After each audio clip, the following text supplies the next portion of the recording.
Energy Rejuvenating is 20 mg, is 2%.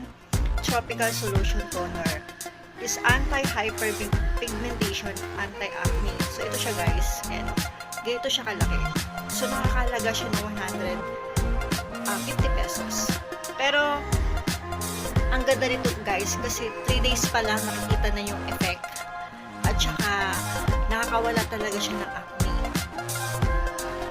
So, ito yung mga precautions. Avoid contact near the eye, mucous membrane, and mouth area. Avoid excessive sun exposure. Do not apply on broken or bonded skin. Do not apply to the whole body. So guys, alam natin yung Brilliant. Maganda siya. At saka, hindi lang talaga siya maganda. Very effective talaga siya guys. Kaya ako sa inyo guys, itry yung Brilliant product dahil maganda ito yung mga produkto nila. Kaya, sana guys, itry nyo ito. At saka,